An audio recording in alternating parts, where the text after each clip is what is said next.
Hi friends, welcome back to our YouTube channel ఆత్కురి అమ్మాయి. చూసారా అండి, వెదర్ ఎంత బాగుందో. నాకైతే చాలా చాలా నచ్చింది. సో ఇంత మంచి వెదర్కి నాకైతే రెస్టారెంట్ స్టైల్ జీరా రైస్ తినాలనిపించింది. సో రెస్టారెంట్కి ఏ మాత్రం తగ్గకుండా జీరా రైస్ నేనైతే ఇంట్లోనే ప్రిపేర్ చేసుకుంటాను. సో ఎలా చేసుకుంటాను మీకు కూడా చూపించేస్తే వచ్చేయండి. సో దానికోసం నేనైతే ఫస్ట్ ఒక ప్యాన్ తీసుకున్నాను. దానిలో 2 స్పూన్స్ ఆయిల్ అండ్ జీరా అయితే వేసుకున్నాను. సో ఈ జీరా కొంచెం మీడియం ఫ్లేమ్లో పెట్టుకొని మంచి స్మెల్ వచ్చేంత వరకు కుక్ చేసుకోవాలండి. ఆ తర్వాత మన స్పైసెస్కి తగ్గట్టుగా మిర్చి అయితే యాడ్ చేసుకున్నాను.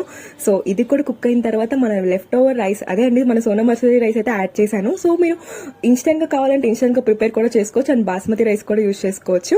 ఆ తర్వాత కొంచెం సాల్ట్ యూజ్ చేశాను అండ్ మీకు కావాలంటే కాజు కూడా యాడ్ చేసుకోవచ్చు. నేను కాజు తినను, సో అందుకే యాడ్ చేయలేదు. సో ఆ తర్వాత కొంచెం టేస్ట్ పెరగడానికి ధనియా పౌడర్, కరివేపాకు, కొత్తిమీర వేసి కలుపుకున్నా. అంతే అండి, మన రెస్టారెంట్ స్టైల్ ఎంతో టేస్టీగా ఉన్న జీరా రైస్ అయితే చాలా సింపుల్ గా రెడీ అయిపోయింది. సో మీరు కూడా ట్రై చేయండి. Follow my page for more videos.